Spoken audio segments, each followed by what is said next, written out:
बज गया है मध्य प्रदेश में चुनावी बिगुल। बीजेपी कांग्रेस के साथ इस बार केजरीवाल और अखिलेश की पार्टी भी होगी चुनावी मैदान में। किसको मिलेगा जनता का समर्थन और किसको मिलेगी मात? एमपी एक्सप्रेस न्यूज की रहेगी पल पल नजर। चुनाव का सबसे तेज अपडेट देखिए सिर्फ एमपी एक्सप्रेस लाइव टीवी पर। नमस्कार, आप देख रहे हैं एमपी एक्सप्रेस लाइव टीवी और मैं हूं हिंदू सिंह यादव। मध्य प्रदेश के सुसनेर विधानसभा क्षेत्र में है। ये वो विधानसभा है जहां पर पिछली बार जनता ने निर्दलीय को मौका दिया था। आज कहीं ना कहीं वो भारतीय जनता पार्टी के सपोर्ट में है। पिछली बार कहाँ चुक हो गई थी भाजपा से? पिछली बार अगर शीर्ष नेतृत्व तो सही साथ अगर टिकट वितरण होती तो हम भारतीय जनता पार्टी को वापस हम जीतते, लेकिन कहीं ना कहीं हमारे शीर्ष नेतृत्व से उस पर गलतियाँ हुई है और फिर भी गलतियाँ हुई थी, लेकिन बाद में हमारी वापस सरकार बनी और निर्दलीय विधायक भारतीय जनता पार्टी में आए और उन्होंने उनके नेतृत्व में वापस हम भारतीय जनता पार्टी को और सुसनेर विधानसभा में कमान। पिछली बार जो उम्मीदवार थे मुरलीधर पाटीदार, उनका चयन सही नहीं था, ऐसा इनका कहना है। आपका क्या कहना है? बिल्कुल सही कह रहे हैं। वो किसी कारणवश माननीय विधायक जी यहाँ से हारे थे, लेकिन इस बार पूर्ण बहुमत के साथ हम सुसनेर में पुनः भारतीय जनता पार्टी का परचम लहरा रहे हैं। आपके क्या नाम है आपका? राजन सिंह नाम है मेरा। सर, लंबे समय से बीजेपी की सरकार है, फिर भी उद्योग क्यों नहीं है?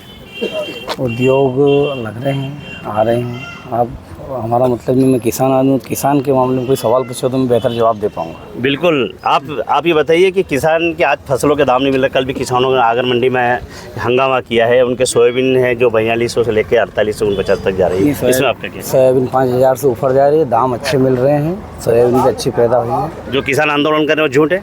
नहीं, पर दाम तो अच्छे मिल रहे हैं। 5000 से ऊपर दाम मिल रहे हैं, बेहतरीन दाम मिल रहे हैं। चलो, हमारे साथ में है, क्या नाम है आपका? राधेश्याम आर्य। सर आर्य साहब, ये बताओ कि आपके यहाँ कर्ज माफी हुई थी नहीं हुई थी? क्योंकि कांग्रेस का कहना है कि मध्य प्रदेश में हमारी सरकार ने कर्ज माफी की है, उसकी वास्तविकता क्या है? हमारी तो कर्ज माफी नहीं हुई। हमारी 1 लाख से ऊपर थे। इनकी कितनी कर्ज माफी हुई आपकी? हमारी तो 1 रुपया भी नहीं। आप किसान है कि नहीं? कि हूँ किसान। अच्छा। मेरे नाम से 1,05,000 रुपये थे। किसान माफी नहीं हुई, कर्ज माफी नहीं हुई। नहीं हुई। हम इनसे जानना चाहेंगे, क्या नाम है आपका? महेंद्र जैन। जैन साहब, आज भी बीजेपी के पास सीएम का चेहरा क्यों नहीं एमपी के अंदर? हमारे पास इतने चेहरे हैं कि कांग्रेस में क्या होता है, कोई भी एक व्यक्ति को आगे बढ़ा देते हैं, पर भारतीय जनता पार्टी के पास लगभग 10 मुख्यमंत्री के चेहरे हैं और किसी को भी पार्टी निश्चित करेगी, हमारे सब विधायक उसको मुख्यमंत्री बनाएंगे। जो पार्टी तय करेगी, पार्टी गाइडलाइन के बाहर हमारी पार्टी नहीं जाती है। चलो, आप ही का प्रश्न, मैं आप ही का उत्तर ढूंढ लेता हूँ। बीजेपी कहती थी कि कांग्रेस चुनाव लड़ती पर इनका दूल्हा कौन, इनके पास सीएम का चेहरा नहीं है। वो आज बीजेपी के साथ है। आज मोदी के नाम पे चुनाव क्यों लड़ रही है? लंबे समय से शिवराज सिंह चौहान एमपी के सीएम है, फिर भी उनके ऊपर विश्वास क्यों नहीं है? 15 साल से शिवराज सिंह जी चौहान ने जो काम किए हैं, शायद ही इतिहास में कांग्रेस के जो पिछले 60 वर्ष हैं, जो 60 वर्ष में काम हुए थे, वो 15 वर्ष में मध्य प्रदेश में एक इतिहास बनाया है। और जो काम मध्य प्रदेश में हुए, चाहे लाडली बहनों योजना का हो, मुख्यमंत्री कन्यादान योजना का हो, चाहे लड़कियों का हो, पढ़ाई का हो, कोई भी ऐसा क्षेत्र नहीं है। जितने लोग खड़े हैं यहाँ, बीजेपी के नहीं कांग्रेस के, इतनी योजनाओं का लाभ भारतीय जनता पार्टी और मध्य प्रदेश के मुख्यमंत्री शिवराज सिंह जी चौहान दे रहे हैं। एक परिवार को 1000 से लेके 50,000 रुपये तक हर महीने भारतीय जनता पार्टी की सरकार और मोदी जी जो केंद्र में बैठे हैं, चाहे आयुष्मान योजना हो, उनकी किसान सम्मान निधि योजना हो और बाकी जितनी सरकार की योजना है, धरातल से ज़मीन से हम चल रहे हैं और कोई व्यक्ति अछूता नहीं है। हर व्यक्ति को भारतीय जनता पार्टी की सरकार का लाभ मिल रहा है और चाहे किसी को मुख्यमंत्री बना दे, हमारे इसमें ये नहीं चलता है कि जो तय होता है वही बनता है। गुजरात में देख लो, सही कहा आपने कि सुनो, गुजरात में देख लो, पूरी कैबिनेट भारतीय जनता पार्टी ने हटा दी और नए व्यक्तियों को मौका दे दिया। ऐसे मध्य प्रदेश में भी किसी नए चेहरे को हम मौका देंगे और मध्य प्रदेश में जो इतिहास 15 साल में बनाया, वो आने वाले 25 साल में बनेगा। आने वाले 25 साल तक वापस भारतीय जनता पार्टी इस प्रदेश पर राज करेगी। चलो, हम कुछ कांग्रेस के लोगों से भी जानते हैं। इनका आरोप है कि यहाँ पर किसानों की कर्ज माफ़ी नहीं हुई है। आप एक किसान नेता है, कांग्रेस नेता के साथ में क्या कहेंगे? भारतीय जनता पार्टी के जितने हमारे साथी मित्र खड़े हैं, उनसे हाथ खड़े करवा के पूछ लिए कितने किसानों का कर्जा माफ़ हुआ है। माननीय कमलनाथ जी ने 15 महीने की सरकार में 27 लाख किसानों का कर्ज माफ़ किया है और ये खुद कहेंगे कि इनके घर भी, जो हमारे मित्र खड़े हैं, इनके घर भी लगभग 70 से 80% लोगों के घर कर्ज माफ़ी के प्रमाण पत्र रखे होंगे। 80% अगर माफ कर्ज माफ़ी के प्रमाण पत्र रखे होंगे और कर्ज माफ़ किया है कमलनाथ जी ने। अच्छा, ये पहले आरोप लगाते थे कि कांग्रेस का मुख्यमंत्री चेहरा कौन होगा, पर इस बार कांग्रेस का मुख्यमंत्री चेहरा क्लियर है कमलनाथ, बीजेपी का क्यों नहीं है? अब उनके पास ऐसा कोई नेता नहीं है और उनके जो पिछले 18 से 20 वर्षों के कारनामे हैं, जो मुख्यमंत्री उनके थे माननीय शिवराज सिंह जी, उनके ऐसे कारनामे हैं, इस प्रदेश को कर्ज में डुबो दिया, किसानों की जो इस देश की और प्रदेश की रीढ़ कहा जाता है, किसानों की कमर तोड़ के रख दी, उनकी फसलों का उचित मूल्य नहीं मिलना, ऐसी बहुत सारी मतलब विकास कार्य कुछ कर नहीं पाए, तो उनके पास चेहरा आएगा कहाँ से? चलो, हमारे साथ में युवा भी है, हम इनसे जानना चाहेंगे क्योंकि यह परीक्षा में अलग अलग आरोप सरकारों पे लगे हैं। क्या नाम है आपका? जितेंद्र सिसोदिया। सिसोदिया जी, आप युवा है, शिक्षा को लेकर क्या कहेंगे मध्य प्रदेश में? शिक्षा तो मध्य प्रदेश में पूछो ही मत, क्योंकि शिक्षा के नाम पे पैसे लूटे जा रहे हैं और कुछ भी नहीं है। डिग्री कर कर के बैठे हैं, कोई फ़ायदा नहीं है। आपने कभी आवेदन किया है? आवेदन तो सर इतने कर चुका हूँ कि बस पूछो ही मत। ऐसा कोई वैकेंसी नहीं है जिसमें मैंने आवेदन नहीं किया है, बट कोई मतलब नहीं है। खुद का बिजनेस ही सबसे बढ़िया फ़ायदा और कुछ भी नहीं है।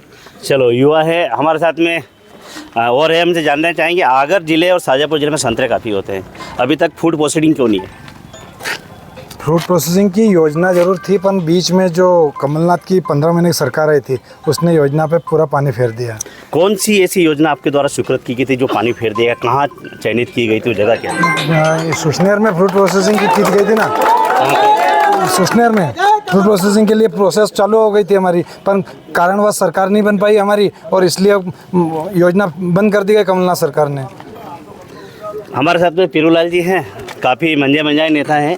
महाकाल का जिस तरीके से विकास हो रहा है, बाबा बैजनाथ का हो रहा है, क्या इतने लंबे समय से आपकी सरकार है, बगलामुखी का विकास कहाँ पे चल रहा है? देखो, हमारी सरकार निरंतर लगातार विकास कार्य कर रही है, इसके साथ साथ मंदिरों का भी उत्थान कर रही है।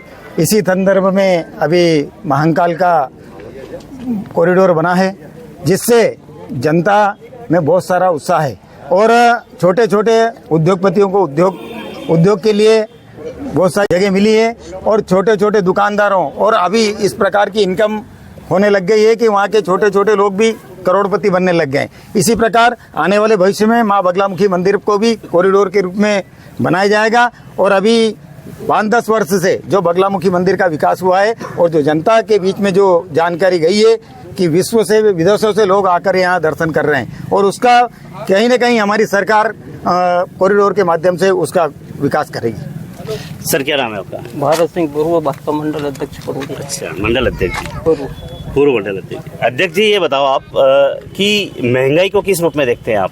एक तरफ आप विकास की बात करो, एक तरफ महंगाई है। महंगाई तो क्या है, बढ़ती रहती है, घटती रहती है। ऐसा नहीं लगातार महंगाई बढ़ती रहे। कोई वस्तु की महंगाई कम भी होती है, बढ़ती है। तो महंगाई पे तो कोई कंट्रोल कर नहीं पाएगा। आने वाली किसी दल की सरकार बन जाए, बताइए कौन सा शासन में महंगाई नहीं बढ़ी है? ये कांग्रेस के शासन में देखा जाए तो क्या महंगाई को कम किया क्या? शक्कर का भाव कम किया क्या? तेल का भाव कम किया क्या? डीजल का भाव कम किया क्या? कांग्रेस लेकिन किसानों की खाद की बोरी के भाव कम थे। नहीं, किसानों की खाद की बोरी का नहीं, जैसे सिंचाई का रकबा बढ़ा है तो खाद का उत्पादन भी बढ़ेगी। पहले सिंचाई का रकबा इतना कहाँ था? कहाँ सिंचाई होती, कहाँ बिजली है, कहाँ स्टॉप डैम, कुछ भी तो नहीं था, ना तालाब था। चलो, सिंचाई का रकबा कम अच्छा, मतलब कहीं ना कहीं कृषि को लेकर अब हम आपसे जानना चाहेंगे सर, ये कहें कि आगर जिले में रेल सुविधा नहीं है, अपन नेशनल हाईवे से आगर जिला पिछड़ा हुआ है, आपको लगता है कि यहाँ कहीं ना कहीं इसकी वजह से भी यहाँ के किसान पिछड़े हुए हैं? नहीं, ये सब रोड हमारे बन रहे हैं। माननीय मुख्यमंत्री जी ने सारे रोड बनाए हैं भी हैं और काम भी चालू, और रेल का भी उन्होंने बताया कि भी आगर लाइन भी बिछेगी। जरूर काम हमारे मुख्यमंत्री करेंगे और भारतीय जनता पार्टी ने बहुत विकास किया है। अभी मैंने कि मंदिर वहीं बनाएंगे, तारीख हमने बता दी है, रेल की भी तारीख बता दो। रेल बिल्कुल हमारी सरकार जैसे ही बनेगी और रेल बिल बन जाएगी। बन जाएगी? विश्वास? पूरा विश्वास है। क्या नाम है आपका? लाड़ सिंह राजपूत। अच्छा, लाड़ सिंह जी, आप बड़ागांव नगर पंचायत से आते हैं? हाँ, बड़ागांव नगर पंचायत। आप ये बताओ कि आपके क्षेत्र की अगर आसपास बात की जाए तो वह शिक्षा के क्षेत्र में काफी पिछड़ा हुआ, क्यों ना अभी तक कोई बड़ा विद्यालय ऐसी चीजें मिल रही है? नहीं, बड़ागांव शिक्षा के क्षेत्र में नहीं पिछड़ा सब। आपके प्रॉपर बड़ागांव जो स्कूल है वहाँ भी शिक्षक कम है? नहीं, हाई सेकेंडरी स्कूल है, पर्याप्त स्कूल नहीं, शिक्षक की कह रहा हूँ। नहीं, पर्याप्त स्टाफ है सर। कितना लोगों का स्टाफ है? ये कम से कम 10 से 12 लोगों का स्टाफ है। इंग्लिश के कितने टीचर है? इंग्लिश के शायद 2 टीचर है, रेट के हिसाब से। आप एक शायद उपाध्यक्ष भी हैं वहाँ पर। उपाध्यक्ष। आपको कहीं ना कहीं ये चीज शिक्षा की ओर ध्यान देना चाहिए कि नहीं? शिक्षा, देखो सरकार शिक्षा के क्षेत्र में तो बहुत सारी ध्यान दे रही, मतलब इतनी चिंता कर रही कि अभी तक 60 साल में किसी ने चिंता नहीं की। 2 CM रही इस स्कूल में, एक नलखेड़ा में, अभी तक रिकॉर्ड में नहीं। माननीय विधायक जी के अथक प्रयास से 230 विधानसभा है, जिसमें से 430 होते हैं। हर विधानसभा को अगर 2 CM रही स्कूल हम दे तो, लेकिन सुसनेर तहसील में 2 स्वीकृत है, एक सुसनेर में और एक नलखेड़ा में। एक 12 करोड़ का ITI कॉलेज नलखेड़ा में स्वीकृत है। अभी तक किसी सरकार ने ऐसी चिंता किसी की प्रकार की नहीं की शिक्षा के बारे में। कितने सालों से नहीं की? नहीं, 60 साल से नहीं है सर। जब से बीजेपी की सरकार 18-20 साल हो गई, लगातार प्रयास कर रही, जब इस मुकाम पे हम पहुंचे हैं अभी तक। चलो हम कांग्रेस के मित्रों से जान लेते हैं कि ये आप झूठ बोल रहे हैं। आप ये बताइए कि 70 साल में विकास नहीं हुआ कि 9 साल में? स्कूल नहीं है तो फिर पढ़िया लिखा कहाँ से? अगर लिखा कहाँ से बोले इंडिया की जगह? ये बता रहा, झूठ बोले बीजेपी का और जोर से बोले और खाली वायदा करे और वायदा करे। एक भी वायदा उनका सक्सेस नहीं हुआ, उनका एक भी वायदा नहीं हुआ। ये जितना भी करेगा लाड़ी लड़ी बहन उनका दे रहा, आधी बहन उनकी 75% बाकी है और 25% दे रहा है। और भी किसान है, हम बादशाह से जानेंगे। बादशाह, फसल के दाम क्या मिलना चाहिए? बहुत कम मिल रहा है। 7,000 भी सोयाबीन का मिले नहीं तो कम है। अभी क्या दाम है? अभी तो 4,000 की बिक्री है। 4,000, 4100, 4,000। करसान के फांसी चली जाए, करसान के फांसी चली जाए। बाणिया अब है नहीं, किसान पेटी बिकेगी या बाणिया की सरकार है? भ्रष्ट सरकार है। हम इनसे जवाब ले लेते हैं। उनका आरोप है कि ये बनियों की सरकार है, किसानों की नहीं है। देखिए, सोयाबीन 5,000 रुपये बिक रही है।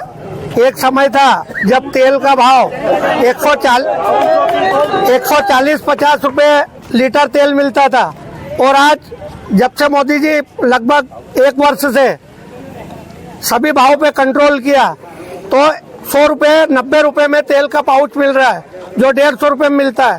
तो अगर फसल का भाव कम होगा तो जो मूल्य है, तेल का भाव है, बाकी चीजों का मूल्य, जनता पार्टी और मध्य प्रदेश के मुख्यमंत्री शिवराज सिंह जी चौहान दे रहे हैं। एक परिवार को 1,000 से लेके 50,000 रुपए तक हर महीने भारतीय जनता पार्टी की सरकार और मोदी जी जो केंद्र में बैठे हैं, चाहे आयुष्मान योजना हो, उनकी किसान सम्मान निधि योजना हो, और बाकी जितनी सरकार की योजना है, धरातल से, जमीन से हम चल रहे हैं और कोई व्यक्ति अछूता नहीं है। हर व्यक्ति को भारतीय जनता पार्टी की सरकार का लाभ मिल रहा है, और चाहे किसी को मुख्यमंत्री बना दे, हमारे इसमें ये नहीं चलता है कि जो तय होता है वही बनता है। गुजरात में देख लो, सही कहा आपने कि सुनो, गुजरात में देख लो, पूरी कैबिनेट भारतीय जनता पार्टी ने हटा दी और नए व्यक्तियों को मौका दे दिया। ऐसे मध्य प्रदेश में भी किसी नए चेहरे को हम मौका देंगे, और मध्य प्रदेश में जो इतिहास 15 साल में बनाया वो आने वाले 25 साल में बनेगा। आने वाले 25 साल तक वापस भारतीय जनता पार्टी इस प्रदेश पर राज करेगी। हम कुछ कांग्रेस के लोगों से भी जानते हैं। इनका आरोप है कि यहाँ पर किसानों की कर्ज माफी नहीं हुई है। आप एक किसान नेता है, कांग्रेस नेता के साथ में क्या कहेंगे? भारतीय जनता पार्टी के जितने हमारे साथी मित्र खड़े हैं, उनसे हाथ खड़े करवा के पूछिए कितने किसानों का कर्जा माफ हुआ है। माननीय कमलनाथ जी ने 15 महीने की सरकार में 27 लाख किसानों का कर्ज माफ किया है, और ये खुद कहेंगे कि इनके घर भी, जो हमारे मित्र खड़े हैं, इनके घर भी लगभग 70 से 80% लोगों के घर कर्ज माफी के प्रमाण पत्र रखे होंगे। 80% अगर कर्ज माफी के प्रमाण पत्र रखे होंगे और कर्ज माफ किया है कमलनाथ जी ने। अच्छा, ये पहले आरोप लगाते थे कि कांग्रेस का मुख्यमंत्री चेहरा कौन होगा, पर इस बार कांग्रेस का मुख्यमंत्री चेहरा क्लियर है, कमलनाथ। बीजेपी का क्यों नहीं है? अब उनके पास ऐसा कोई नेता नहीं है, और उनके जो पिछले 18 से 20 वर्षों के कारनामे हैं जो मुख्यमंत्री उनके थे माननीय शिवराज सिंह जी, उनके ऐसे कारनामे हैं, इस प्रदेश को कर्ज में डुबो दिया, किसानों की जो इस देश की और प्रदेश की रीढ़ कहा जाता है, किसानों की कमर तोड़ के रख दी, उनकी फसलों का उचित मूल्य नहीं मिलना, ऐसी बहुत सारी मतलब विकास कार्य कुछ कर नहीं पाए, तो उनके पास चेहरा आएगा कहाँ से। चलो, हमारे साथ में युवा भी है, हम इनसे जानना चाहेंगे क्योंकि यह परीक्षा में अलग अलग आरोप सरकारों पे लगे हैं। क्या नाम है आपका? जितेंद्र सिसोदिया। सिसोदिया जी, आप युवा है, शिक्षा को लेकर क्या कहेंगे मध्य प्रदेश में? शिक्षा तो मध्य प्रदेश में पूछो ही मत, क्योंकि शिक्षा के नाम पे पैसे लूटे जा रहे हैं और कुछ भी नहीं है। डिग्री कर करके बैठे हैं, कोई फायदा नहीं है। आपने कभी आवेदन किया है? आवेदन तो सर इतने कर चुका हूँ कि बस पूछो ही मत। ऐसा कोई वैकेंसी नहीं है जिसमें मैंने आवेदन नहीं किया है, बट कोई मतलब नहीं है। खुद का बिजनेस ही सबसे बढ़िया फायदा और कुछ भी नहीं है। उद्योग लग रहे हैं, आ रहे हैं। अब हमारा मतलब नहीं, मैं किसान आदमी हूँ, किसान के मामले में कोई सवाल पूछो तो मैं बेहतर जवाब दे पाऊंगा। बिल्कुल। आप ये बताइए कि किसान के आज फसलों के दाम नहीं मिल रहे। कल भी किसानों ने आगर मंडी में हंगामा किया है। उनके सोयाबीन है जो 4200 से लेकर 4849 तक जा रही है, इसमें आपका क्या? सोयाबीन 5000 से ऊपर जा रही है, दाम अच्छे मिल रहे हैं, सोयाबीन भी अच्छी पैदा हुई है। जो किसान आंदोलन कर रहे हैं वो झूठ है? नहीं, पर दाम तो अच्छे मिल रहे हैं, 5000 से ऊपर दाम मिल रहे हैं, बेहतरीन दाम मिल रहे हैं। चलो, हमारे साथ में है, क्या नाम है आपका? राधेश्याम आर्य। सर आर्य साहब, ये बताओ कि आपके यहाँ कर्ज माफी हुई थी नहीं हुई थी? क्योंकि कांग्रेस का कहना है कि मध्य प्रदेश में हमारी सरकार ने कर्ज माफी की है, उसकी वास्तविकता क्या है? हमारी तो कर्ज माफी नहीं हुई, हमारी 1 लाख से ऊपर थे। इनकी हुई। कितनी कर्ज माफी हुई आपकी? हमारी तो 1 रुपये भी नहीं। आप किसान है कि नहीं? कि हूँ किसान। अच्छा। मेरे नाम से 1,05,000 रुपये थे, किसान माफी नहीं हुई, कर्ज माफी नहीं हुई। नहीं हुई। आप ये बताइए तुम्हारे क्षेत्र में शिक्षा की क्या स्थिति है? या वो बताइए। सिंचाई की स्थिति तो बढ़िया चल रही है, क्योंकि भगवान इंद्र की देव की कृपा है तो सिंचाई होगी। जनता से और नेताओं से तो कभी सिंचाई हो नहीं पाती। चलो, नेता और इससे नहीं होगा। आपका बिजनेस कैसा चल रहा है? अरे ये लोग झूठ बोलते हैं। कौन झूठ बोलते हैं? गैस की टंकी आज से 1200 रुपए में टंकी भराती थी और फ्री में दी। बड़ा आरोप है, ये बात सही है। इनने फ्री में दी। गैस की टंकी 500 रुपए देने की बात की, उनका है सब्सिडी। कब डलेगी? डल गई। हमारा एक है ना, हम जो कहते हैं वो करते हैं। 450 रुपए में टंकी मिल रही है और 450 रुपए सब्सिडी मिल रही है। 900 रुपए में दे रहे हैं और 450 रुपए इतना ही के खाते में सब्सिडी दी जाती है। भारतीय जनता पार्टी कर रही है। राम मंदिर बनाया, 370 हटाई, सब करा हमने। भारतीय जनता पार्टी विकास के मुद्दे को लेकर फिर से चुनावी मैदान में उतरी है। मैं चोमा क्षेत्र की बात करूंगा। रुको, मैं बताऊंगा, विकास ही बताऊंगा। चोमा क्षेत्र की बात करूंगा। 5 वर्ष में चोमा में 1,75,00,000 रुपए की हाई सेकेंडरी स्कूल की बिल्डिंग बनी है। 99 लाख रुपए की boundary wall, basketball, cycle stand बन रही है, अभी चालू है काम। 45 लाख रुपए का उप स्वास्थ्य भवन बनकर तैयार हो गया है। बुरलाई में 1 करोड़ रुपए की हाई सेकेंडरी स्कूल की बिल्डिंग, सभी इसी 5 वर्ष में विकास हुआ है। चोमा से नया चोमा रोड मैंने देखा है 15 साल में विकास हुआ है। 15 वर्ष पूर्व 15 वर्ष पूर्व आगर से सारंगपुर जाने के लिए एकमात्र एक रोड था, एक भी रोड नहीं था। संस्कृत के उत्थान के लिए आज हमारे उज्जैन में महर्षि पाणिनि संस्कृत एवं वैदिक विश्वविद्यालय 2010 में शिवराज सिंह जी के द्वारा खोला गया और जिसका मैं छात्र हूँ। आज मैं उस अध्ययनरत हूँ। हमारी संस्कृति और शिक्षा को बढ़ाने के लिए भारतीय जनता पार्टी ने जो विकास किया, मोदी जी ने जो विकास किया, वो आज तक किसी सरकार ने क्या नाम क्या है आपका? मेरा नाम है पंडित उपेंद्र व्यास। अभी हम सुसनेर विधानसभा क्षेत्र के चोमा में थे और यहाँ सभी ने अपने अपने मुद्दे रखे, अपनी अपनी बात रखी, प्रदेश की रखी, स्थानीय मुद्दे पे रखी। लेकिन अगर आगर जिले के विकास की अगर बात की जाए, शिक्षा के क्षेत्र में की जाए, तो कहीं ना कहीं लंबे समय से एक मांग है मेडिकल कॉलेज की। तो कहीं ना कहीं अगर अभी हमारे यहाँ के जो स्थानीय बीजेपी के नेता है, इन्होंने एक कहने के विश्वास जताया है कि अगर हमारी सरकार आएगी तो हम यहाँ कहीं ना कहीं मेडिकल कॉलेज के लिए मुख्यमंत्री जी बनेंगे, तो हम यहाँ पर करेंगे। आप देखते रहिए MP express live TV, Hindu Singh Yadav के साथ।